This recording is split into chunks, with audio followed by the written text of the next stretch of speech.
right, so it was Friday where we were talking to Liz, who was really nervous going into the weekend because she was pretty convinced that her husband was going to ask her for a divorce, and she was asking you guys and our family, is there anything you can do if one person is checked out of the marriage at this point? So, Liz, how did it go over the weekend? Hey, everybody. Hi. Well, it went good and bad. Let's put it that way. Okay. I'm kind of like having all sorts of emotions. I'm a mess over here. But he got home on Friday night, and things were really awkward. I mean, there's no affection, no kiss hello, wouldn't even look me in my eyes, and we were really not even saying anything to each other. But, I mean, after he'd been home for a couple hours, I finally told him, like, I can't do this anymore, and we need to talk this out and get things out in the open. I told him once again that I was really sorry for the fight that we had and leaving on Christmas Eve. And I do feel really bad for that, especially because it was the holiday. He did say that he was sorry too this time, so that was a start.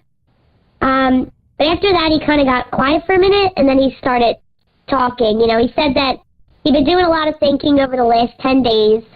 He said it's obvious to him that our marriage is broken. I mean, I don't agree, but I'm getting there. He said he doesn't know how to fix things, but he knows that we're both really unhappy right now. And he originally planned to come home and tell me that he wanted out of our marriage, but after thinking about it for a few days, he realized that he feels kind of obligated to try to fix things before quitting. So kudos to him for that.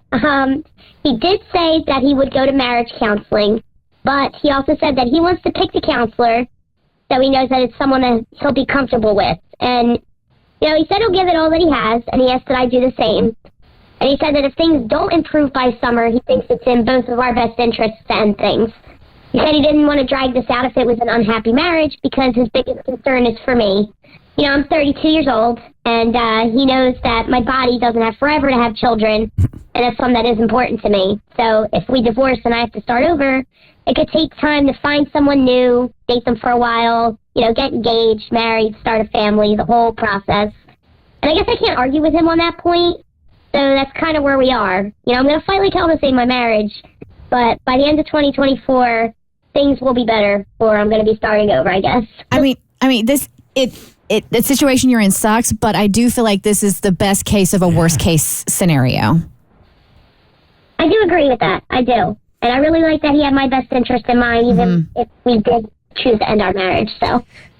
I don't know. If my husband came to me and said that he felt obligated to do things before ending it, to me, I don't know that I would feel like he really was going to put his all into it. So do you feel like he's really going to give it a fair shot?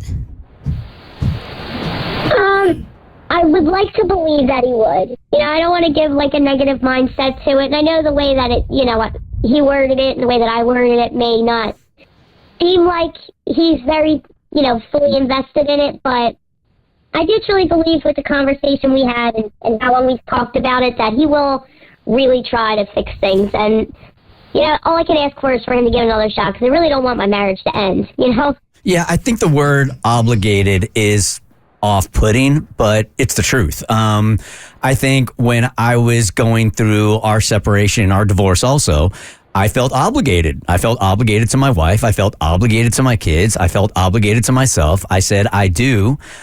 We also said till death do us part, and I felt obligated to do everything I could to look myself in the mirror and say, you tried everything. We tried absolutely everything before you're going to break up a family. So you can call it what you want. Obligated is kind of a nasty word, but I felt, committed to that. I think that the obligation word kind of threw me as well. But from what I've been told about marriage, because I've never been married, that is a part of it. You hit rough spots and where both people may not necessarily fully be there, but you're supposed to fight through it. And it sounds like he's willing to do that. And I think that is something to look forward to. And at least it's not over. You went into this thinking it could be over. It's not over. He's willing to fight. And I think that's a good thing. All right, Liz, keep us posted. But I think this is all pretty good news right here. Absolutely, will do. Thank you guys so much. All right, appreciate you sharing your life with us. Thank you. No problem. Bye-bye. See ya. The Bert Show.